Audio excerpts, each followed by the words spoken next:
Hello दोस्तों, कैसे हो आप सब? आई होप आप लोग ठीक होंगे। तो आज हम लोग बात करने वाले हैं बेसिकली आगे के कंपोनेंट्स के बारे में, ठीक है? तो इससे पहले वाले वीडियो में हम लोगों ने देखा था क्या देखा था? चलिए एक बार फटाफट से हम लोग क्विक रिवीजन कर लेते हैं। ये रहा हमारा कुबरनेटिस आर्किटेक्चर। इसके बारे में हम लोगों ने कुछ-कुछ कंपोनेंट्स के बारे में बेसिकली कल पढ़ा था। तो कल हम लोगों ने पढ़ा था पॉड के बारे में कि पॉड क्या होता है, क्यूबलेट क्या होता है, क्यूब प्रॉक्सी क्या होता है, सर्विस क्या होता है, क्लस्टर क्या होता है, राइट? कंटेनर इंजन जो टाइप्स होता है, ये सारे चीज़ क्या होते हैं, एपीआई सर्वर क्या होता है, एप्लीकेशन प्रोग्रामेबल इंटरफेस, ये इसका फुल फॉर्म होता है एपीआई सर्वर का। तो ये सारी चीज़ हम के बारे में हम लोगों ने पढ़ लिया था, ये सारी चीज़ों के बारे में हम लोगों ने समझ लिया था, देख लिया था और वीडियो एक्चुअली बहुत ज़्यादा लॉन्ग हो रहा था सो दैट मैंने कहा था कि नेक्स्ट वाली वीडियो में हम लोग इसके आगे के कंपोनेंट्स के बारे में बात करेंगे। तो आज हम लोग बात करेंगे नेक्स्ट कंपोनेंट ईटीसीडी के बारे में। ईटीसीडी के बारे में आप लोगों ने सुना ही होगा, ये बेसिकली एक एज़ कह सकते हैं डेटा स्टोर है जो कि डेटा को स्टोर करता है, ठीक है? तो हम लोग इसके बारे में अभी डिटेल से पढ़ेंगे, ठीक है? तो चलिए स्टार्ट कर लेते हैं। तो एटीसीडी क्या है? पहले हम पढ़ लेते हैं, देन मैं समझाऊँगी कि एटीसीडी क्या होता है। So it is an open source simple distribute key value store, right? And मैंने आप ऑलरेडी आपको पहले वाली वीडियो में बताया था कि की वैल्यू पेयर मैंने आपको बताया था कि उसमें वो डेटा को स्टोर करता है उस फॉर्म में। तो की वैल्यू पेयर क्या बोलते हैं, किसको बोलते हैं, वो मैंने आपको समझा दिया था पहले वाले वीडियो में। एंड अगर आप अभी इस वीडियो में आए हो तो मैं रिक्वेस्ट करती हूँ कि आप पहले वाला वीडियो पहले वॉच कर लो, फिर ये वीडियो वॉच करो, सो आपको सारे कंपोनेंट्स के बारे में क्लियर हो जाएगा। तो चलिए आगे बढ़ते हैं। That is use to store cluster data. It is part of a master node which is written in a Go programming language, ठीक है? Stores meta data. Meta data हम लोग किसको बोलते हैं? डेटा ऑफ डेटा, डेटा का भी data. अब ये क्या होता है डेटा का भी डेटा? लाइक आपने कोई पिक्चर को कैप्चर किया, ठीक है? तो आपने एक पिक्चर को कैप्चर किया, वो तो आपका एक डेटा हो ही गया। अब वो जो पिक्चर है वो आपने किस टाइम क्लिक किया, किस डेट पे क्लिक किया, ये सारा कुछ क्या हो गया? उस डेटा का data. So that is called Meta data, data of data. Data का डेटा को हम लोग क्या बोलेंगे? Meta data. And stores cluster information about the store of the cluster, information about the state of the cluster, and consistent and highly available key value store used as Kubernetes banking store for all cluster data। तो चलिए अब हम लोग समझते हैं ETCD क्या है अपने नॉर्मल लैंग्वेज में, ठीक है?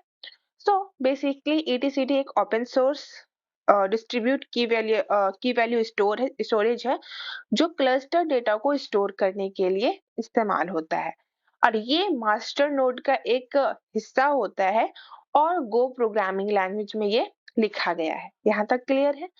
सो ईटीसीडी का मेन मोटिव ये होता है कि क्लस्टर डेटा को स्टोर करना, जिसमें मेटा डेटा मैंने आपको बताया, Meta data it means data of data, right? और क्लस्टर के जो भी कंडीशंस होते हैं उसके बारे में जानकारी है ना शामिल होती है उसमें। और कुछ एटीसीडी के बारे में कुछ पॉइंट्स हैं जो मैं आपको समझाऊंगी, शायद अगर मैं वो समझाऊं तो आपको और भी ज्यादा क्लियर हो जाए एटीसीडी के बारे में, ठीक है? सो फर्स्ट क्या है यहाँ पे लिखा कि डिस्ट्रीब्यूट की वैल्यू स्टोर। तो इस लाइन को मैं समझाना चाहूंगी कि एटीसीडी एक डिस्ट्रीब्यूट की वैल्यू स्टोर है, जिसका मतलब ये है कि डेटा को कीज और करस्पॉन्डिंग वैल्यूज के फॉर्म में स्टोर करता है ये, ठीक है? और ये स्टोर क्लस्टर डेटा को डिस्ट्रीब्यूट करके multiple nodes, nodes in the sense of machines, ठीक है, पर सेव करता है, जिससे रिडंडेंसी और हाई अवेलेबिलिटी क्या होती है? वो बनी रहती है, ठीक है? अब यहाँ पे एक है मेटा डेटा स्टोरेज, ठीक है? तो मैं मेटा डेटा स्टोरेज को भी थोड़ा डिफाइन कर देती हूँ कि ये क्या होता है इसका मतलब। तो ETCD मेटा डेटा स्टोर करता है जो कि डेटा की एडिशनल इंफॉर्मेशन को रिप्रेजेंट करता है। इसका मतलब डेटा को क्लासिफाई और ऑर्गेनाइज करने के लिए होता है, ठीक है? और क्लस्टर के कंपोनेंट्स और उनके स्टेट्स के मेटा डेटा को ETCD स्टोर करता है। Get it? ठीक है? क्लस्टर इंफॉर्मेशन इट मींस कि ETCD क्लस्टर की स्टेट के बारे में जानकारी स्टोर करता है, ठीक है? और ये इंफॉर्मेशन क्लस्टर के नोड्स, सर्विसेज और रिसोर्सेज के स्टेटस को ट्रैक करने में हेल्प करता है। जब भी आप क्लस्टर में कोई चेंज होता है, ETCD उस चेंज की इंफॉर्मेशन को स्टोर करता है, जिससे cluster always up to date रहे। ठीक है। और कंसिस्टेंट और हाई अवेलेबिलिटी, यहाँ पे लिखा है ना कंसिस्टेंट और हाई अवेलेबल, या हाई अवेलेबिलिटी, दैट मीन्स कि ETCD क्या है कि एक कंसिस्टेंट और हाईली अवेलेबल की वैल्यू स्टोर है। ठीक है। ये इंश्योर करता है कि डेटा ऑलवेज सही और कंसिस्टेंट हो, और क्लस्टर की मल्टीपल नोड्स पर स्प्रेड होने के कारण हाई अवेलेबिलिटी भी मेंटेन होती है। कंसिस्टेंसी और हाई अवेलेबिलिटी क्लस्टर की स्टेबिलिटी और रिलायबिलिटी में हेल्प करते हैं। ठीक है। सो क्यूबरनेटिस बैंकिंग स्टोरेज, यहाँ पे मैंने पढ़ा था, हम लोगों ने पढ़ा था क्यूबरनेटिस बैंकिंग स्टोरेज। इसका मतलब ये हुआ कि क्यूबरनेटिस अपने क्लस्टर डेटा के लिए ETCD को बैंकिंग स्टोर के रूप में इस्तेमाल करता है। इसका मतलब है कि क्यूबरनेटिस अपने कॉन्फ़िगरेशन डिटेल्स, स्टेट्स और अदर क्रूशियल इंफॉर्मेशन को ETCD में स्टोर करता है। सो का सीधा बात कि ETCD एक स्टोरेज की तरह यूज होता है क्यूबरनेटिस में। हर एक डेटा का भी डेटा, सभी कुछ ETCD में स्टोर रहता है। Get it. जब भी कोई चेंज होती है, क्यूबरनेटिस ETCD से इंफॉर्मेशन रिट्रीव करता है, जिससे क्लस्टर को अपडेट किया जा सके। सो बेसिकली ETCD एक क्रिटिकल कंपोनेंट्स है जो क्यूबरनेटिस क्लस्टर के लिए इंपॉर्टेंट डेटा को स्टोर करके उसके कंसिस्टेंट और रिलायबल फंक्शनिंग में हेल्प करता है। ठीक है। सो ये रहा ETCD। सो आई होप आप लोगों ने समझ लिया होगा।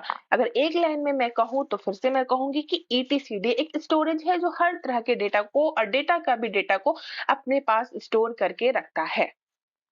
ठीक है। दूसरा है हमारा कंट्रोल मैनेजर।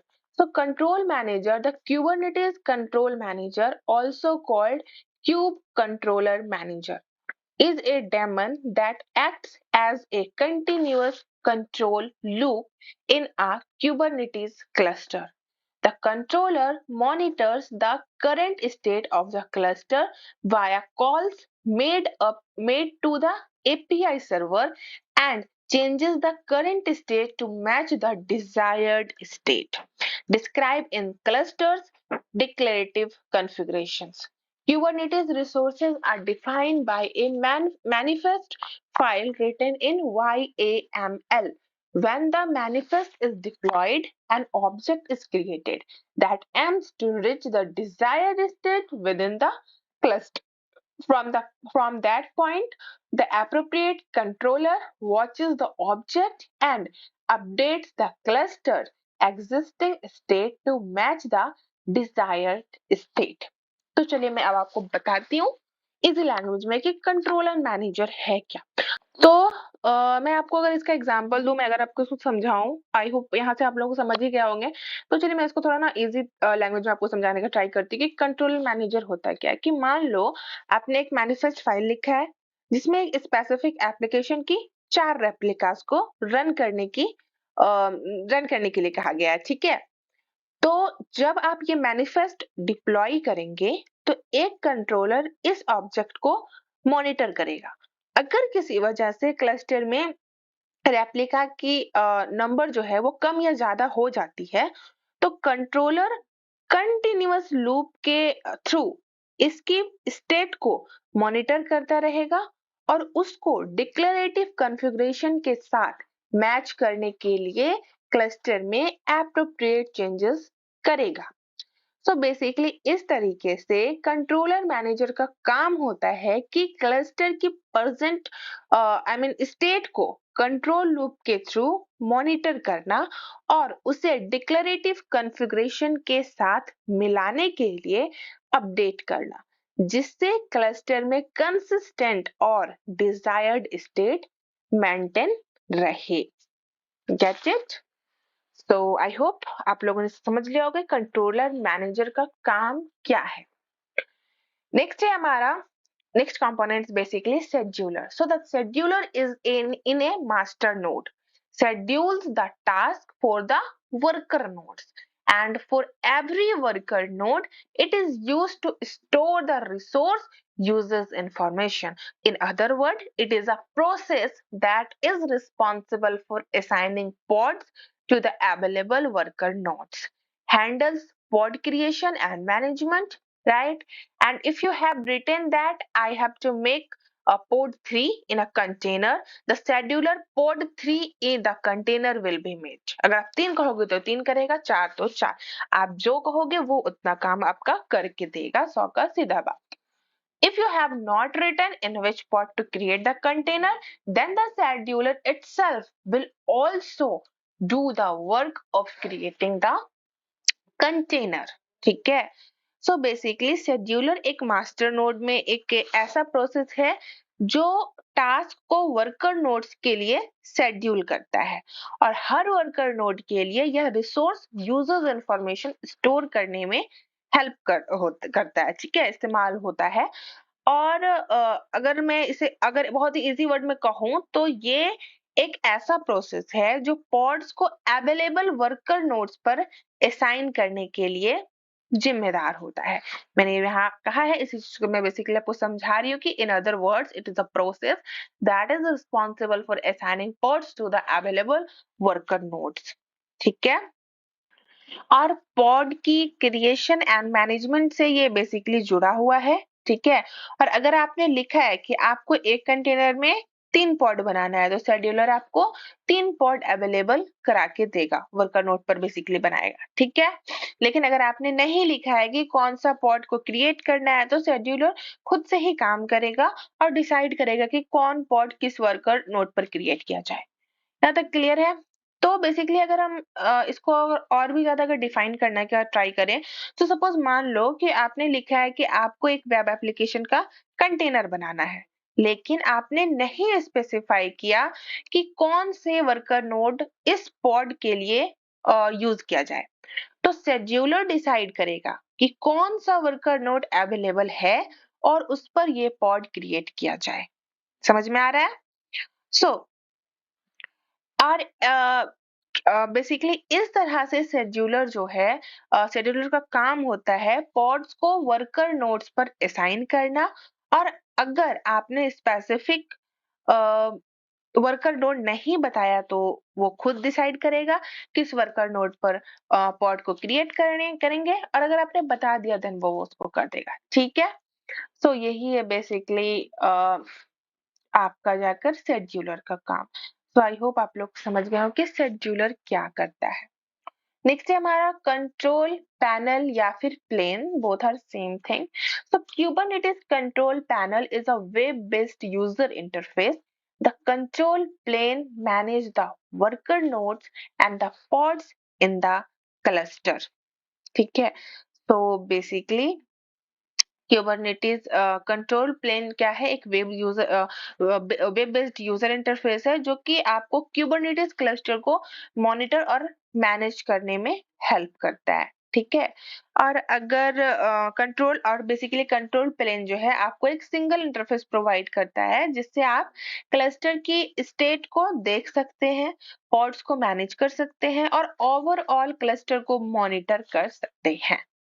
और इसके इस्तेमाल से आपको क्लस्टर की स्टेट को समझने में और उसे और भी ज्यादा मॉडिफाई करने में आसानी होती है, और बिना डायरेक्ट कमांड लाइन टूल्स का इस्तेमाल किए। ठीक है, नेक्स्ट है हमारा Q. What is kubectl stands for? So kubectl stands for Kubernetes Command Line Interface. It is a command line tool for the Kubernetes platform to perform API calls. Kubectl in the main interface that allow user to create and manage individual objects or groups of objects inside a Kubernetes cluster. So basically kubectl का मतलब है कि Kubernetes command line interface, और ये command है line tool है जो Kubernetes platform पर API कॉल्स परफॉर्म करने के लिए इस्तेमाल होता है। kubectl Kubernetes के अंदर इंडिविजुअल ऑब्जेक्ट्स या ग्रुप्स ऑफ ऑब्जेक्ट्स क्रिएट और मैनेज करने के लिए यूजर्स को परमिशंस देता है, ठीक है? तो इसका इस्तेमाल करके यूजर क्लस्टर के सारे कंपोनेंट्स जैसे कि पॉड्स हो गया, सर्विसेज हो गया, डिप्लॉयमेंट्स हो गया और नोड्स को कमांड लाइन से ऑपरेट कर सकता है, ठीक है?